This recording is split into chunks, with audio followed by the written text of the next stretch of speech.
Buenos días. Empezamos hoy el segundo de los temas dedicados a la dictadura franquista, el que se ocupa del estudio de los cambios sociales y económicos que va a experimentar España durante este largo periodo que fue el franquismo y que solemos agrupar bajo ese aspecto o epígrafe final de la autarquía al desarrollismo.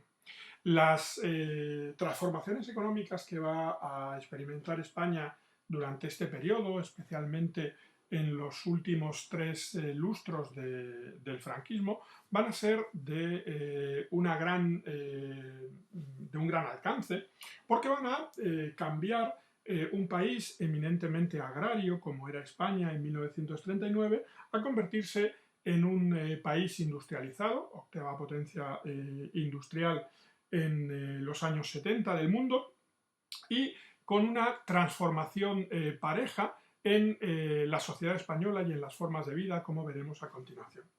Habitualmente se suele diferenciar en el desarrollo económico del franquismo dos grandes periodos que vienen marcados por un año clave, 1959. El primero de ellos se conoce como autarquía. Autarquía es aquella doctrina económica que aspira al autoabastecimiento, es decir, a conseguir que un país no dependa de suministros exteriores, sino que sea capaz de producir aquello que necesita.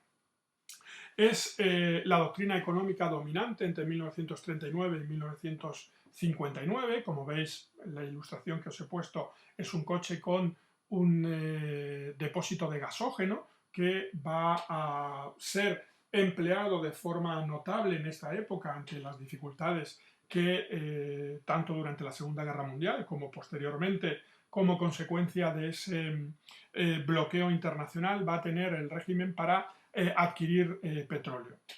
Como digo, la autarquía va a ser el modelo económico dominante en estos primeros 20 años de vida del régimen franquista y en gran medida va a ser consecuencia de dos circunstancias. Una, de carácter coyuntural, es decir, atendiendo a las dificultades que el régimen va a encontrar en el mundo en el que se va a desarrollar, primero la Segunda Guerra Mundial y luego, como dijimos, ese aislamiento internacional que hasta la década de los años 50 no empieza a romperse, pero hay otra consideración de carácter ideológico.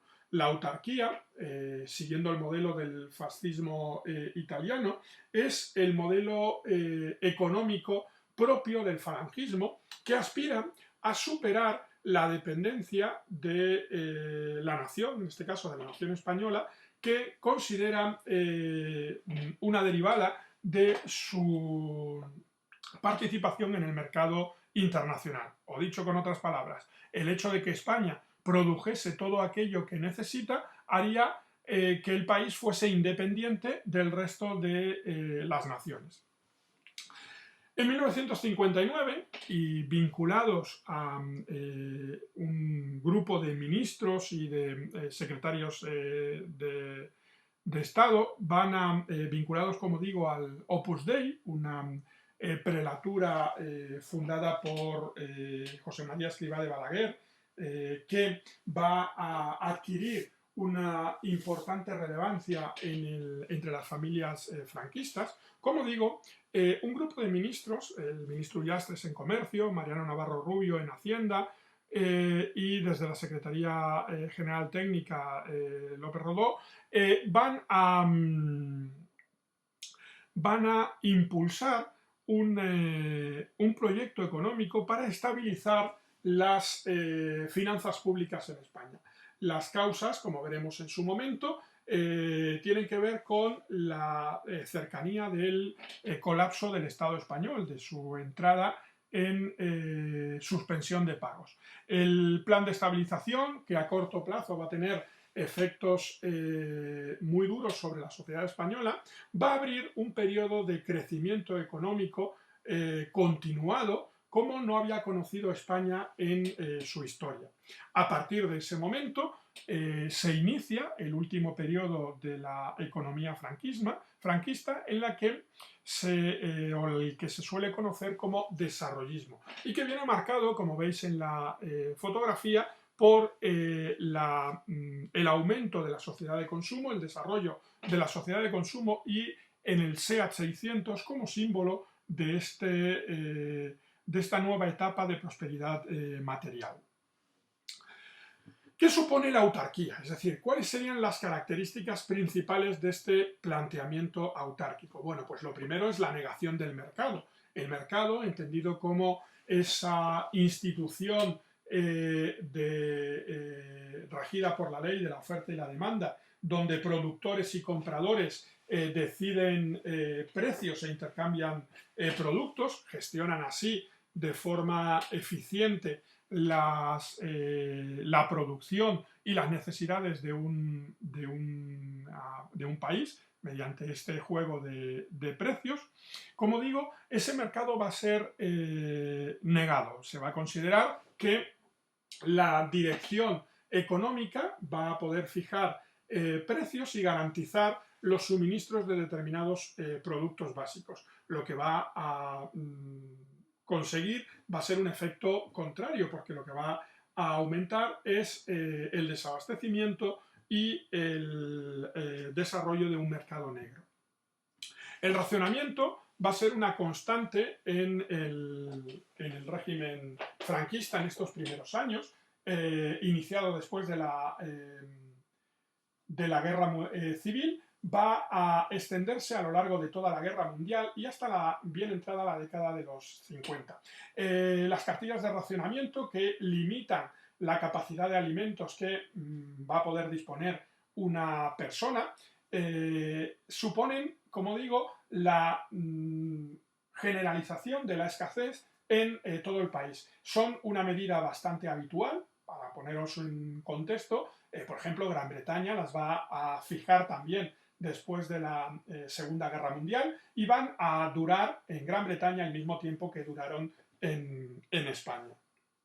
La producción cae en gran medida como consecuencia de la destrucción de las infraestructuras que va a producirse durante la Guerra Civil y por la falta de incentivos para el desarrollo de actividades económicas que se encuentran tremendamente mediatizadas por la acción del Estado.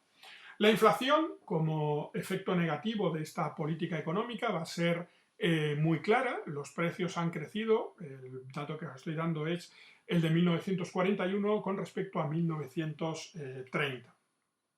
Y la ausencia de participación en el mercado internacional de exportaciones va a hacer caer la cantidad de divisas que atesoraba el Banco de España. Entre las medidas más destacadas de este periodo autárquico se encuentran la creación del INI, del Instituto Nacional de Industria, que sigue el modelo que en la Italia fascista constituyó el IRI, el Instituto de Reconstrucción Italiano. Es un modelo que pretende burocratizar o colocar bajo la gestión del Estado toda la estructura productiva industrial española, con un creciente intervencionismo y una abundante burocracia y que presenta pues, fábricas como Pegaso, la que estáis viendo, que se dedica a la construcción de camiones, de automoción, algunas de sus empresas más conocidas. Del mismo modo, se nacionalizan gran parte de las empresas, entre ellas la Telefónica, que se había fundado años antes, durante el reinado de Alfonso XIII, con capital norteamericano y español, y que se convertirá en una empresa pública. Lo mismo sucede con el transporte aéreo. Iberia, también creada en 1927 como una empresa privada, va a pasar a convertirse en las líneas aéreas de España, o la explotación de minas que, aunque habían sido sometidas a concesiones, pasan a ser ahora explotadas directamente por empresas estatales. En 1959, y en un contexto de cercanía al colapso de las cuentas estatales, se propone el plan de estabilización. Un plan de estabilización que, como digo, va a estar llevado a cabo, va a ser llevado a cabo por una serie de ministros vinculados al Opus Dei. El Opus Dei, como os decía, es una prelatura de la Iglesia Católica fundada por un español, José María Escrivá de Balaguer, que va a tener especial predicamento en determinados sectores de la élite social española y va a convertirse en una de las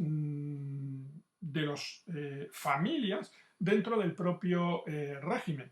El ascenso y la aceptación del plan que proponen estos ministros del Opus va a transformar el sentido de la economía española, abandonando esa línea de carácter estatista y de influencia falangista por una línea liberalizadora que pretende, como decimos, estabilizar las cuentas públicas españolas e iniciar una forma de organizar la economía que permitiese el desarrollo económico mucho más sano y continuado.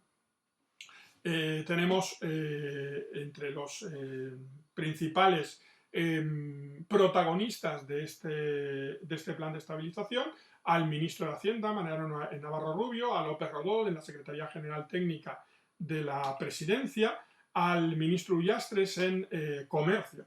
El objetivo, como digo, es, por un lado, frenar la inflación, que ya habíamos señalado que se ha ido desbocando en los años posteriores a la guerra civil, y estabilizar la peseta. Una peseta que se encuentra sobreprotegida con un valor muy superior al que podría conseguir en los mercados internacionales. ¿Qué medidas toma el plan para estabilizar esta economía española? Por un lado, convertir la peseta, dar la convertibilidad de la peseta, o lo que es lo mismo, dejarla fluir libremente en los mercados internacionales, con lo que eso va a suponer una depreciación de la moneda y va a favorecer la posibilidad de la exportación de los productos españoles. Los tipos de interés van a ser elevados, con el intento de frenar esa escalada de la inflación, y se busca atraer capital extranjero con medidas que favorezcan, como digo, la entrada de capital extranjero en el momento en el que las relaciones internacionales se han ido estabilizando, como hemos visto, a partir de la década de los 50. Y reducir el déficit público mediante una contracción, una reducción del gasto del Estado. Aquí veis una fotografía de la defensa de Mariano Navarro Rubio y Ullastres en las Cortes franquistas de este plan de estabilización en julio de 1959. Y los resultados del plan no van a dejar de verse muy rápidamente, aunque en un primer momento van a suponer una contracción inicial del consumo como consecuencia de ese descenso de valor de la peseta y de la reducción de la liquidez con el aumento de los tipos de interés, generalizando el paro. Este paro se va a encauzar a partir de 1960 hacia Europa.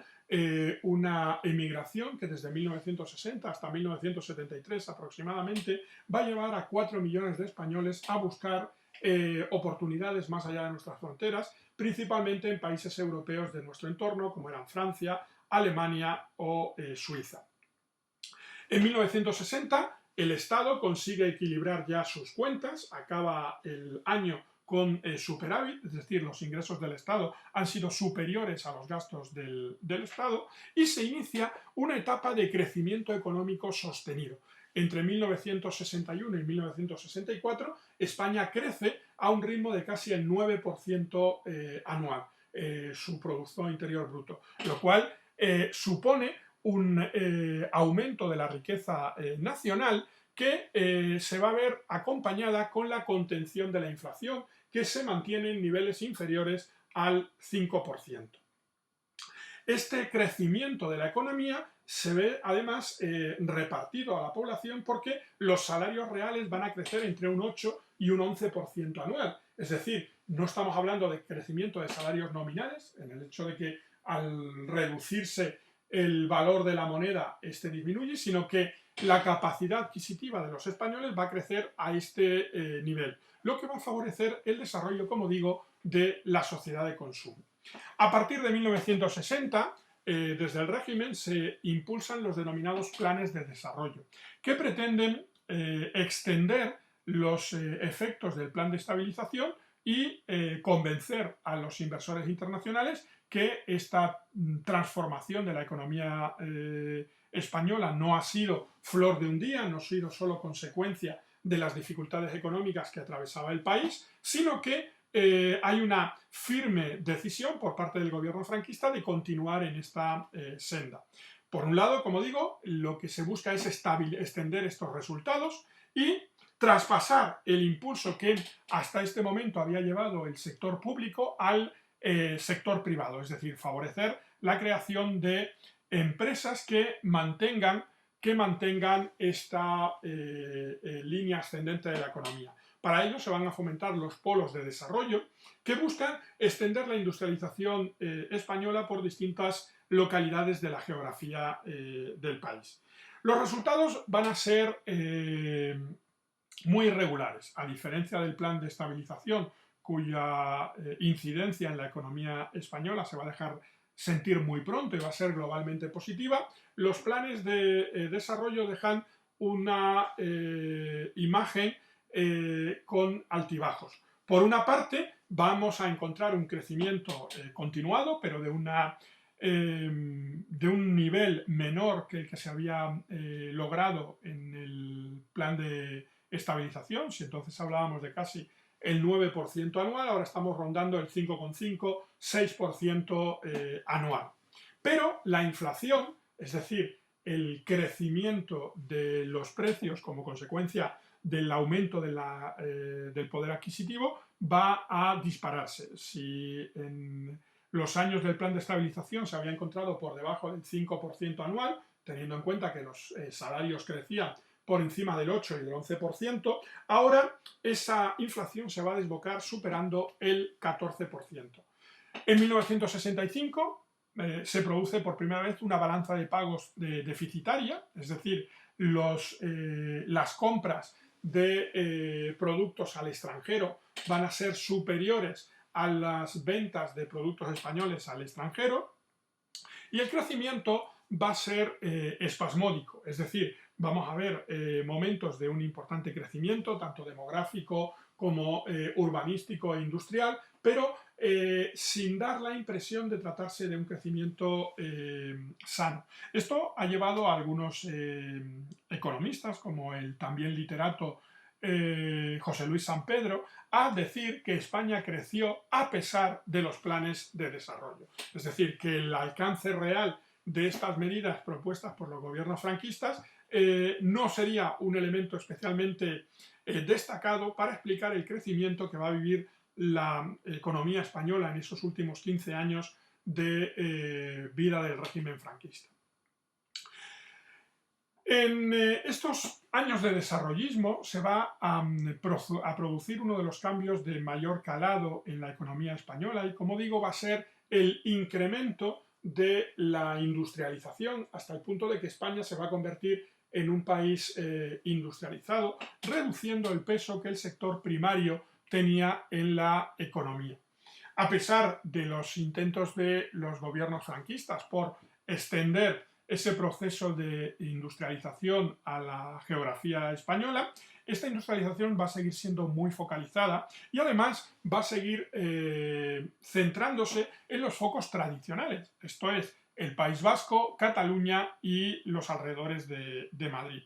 El resto de los territorios españoles van a ver una industrialización muy reducida. Sí llama la atención el cambio en el tipo de industrias que van a coger el relevo de la producción española. Hacia 1970, SEAT se convierte en la principal industria española por producción. La comercialización de vehículos, de coches, y el SEAT 600 como ejemplo de ese cambio en los hábitos de consumo de la sociedad española y en la creación de una sociedad de consumo, va a hacer que esta industria sea la más importante del país, decidida su instalación en Cataluña, en Martorell, por orden del propio gobierno. Recordad que se trata de una empresa pública que está fabricando coches bajo licencia de Fiat. La producción aumenta. En España se producen 450.000 coches en 1970, lo que supone una producción 10 veces superior a la que existía una década antes. Es un indicador muy claro de este cambio que está experimentando la sociedad española. La producción de acero, a modo de ejemplo, también se va a duplicar en el último lustro de la década de los 60.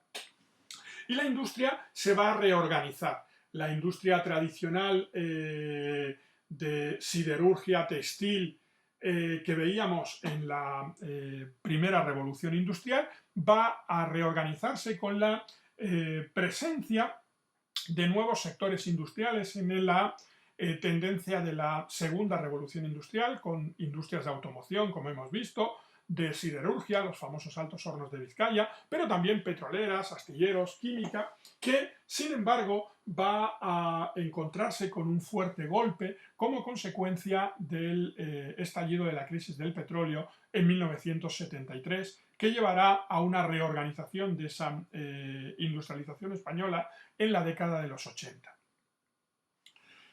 La población activa va a reorganizarse en los distintos sectores, poniendo de relieve el cambio que va a experimentar la economía española. Por un lado, la agricultura, que había sido, más que la agricultura, el sector agrario, que había sido el más importante históricamente de la producción española. Recordad, como decíamos, que en el siglo XIX tanto la agricultura, el sector agrario, como la minería eran los grandes orígenes de la riqueza de nuestro país, pues como digo, va a perder peso en el porcentaje tanto de su relación con respecto al Producto Interior Bruto como en cuanto al porcentaje de población empleada. En 1960, como veis, suponía la cuarta parte de la producción total española, y aproximadamente 4 de cada 10 españoles trabajaban todavía en actividades del sector agrario. 10 años más tarde, el peso relativo de ese sector agrario ha disminuido a un 15% y la población activa ocupada en el sector agrario apenas llegaba al 30%, a un tercio del total.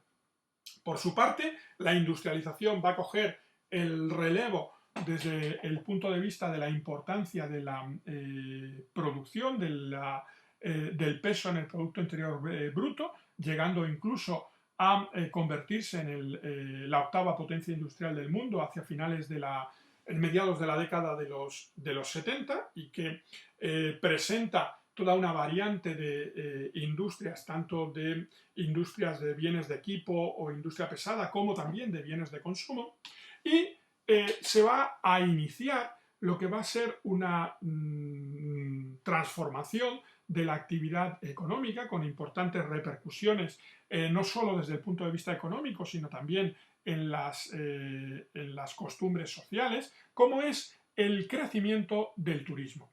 En 1960 visitaban España alrededor de 6 millones de personas.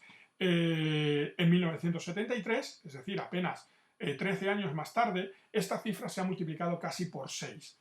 Del mismo modo, la importancia del turismo en el Producto Interior Bruto, en la producción española, va a ir creciendo también de manera exponencial. Si en 1960 suponía un monto de 297 millones de dólares, 15 años más tarde vamos a ver que alcanza los 3.400 millones de dólares. De tal modo que estos dos grandes fenómenos, la industrialización y la expansión del turismo, van a ser dos de los factores que condicionen de manera muy notable los cambios sociales que vamos a ver que experimenta la sociedad española a partir de 1959, por poner la fecha del plan de estabilización, o en términos generales en los 3 últimos lustros del franquismo. Vamos a dejar hoy aquí, hemos acabado de ver esta visión general de la economía española durante el franquismo. Mañana vamos a dedicar en nuestra próxima clase la atención a las características de la sociedad, tanto del primer franquismo como de los cambios que experimenta esa sociedad en los últimos años del régimen.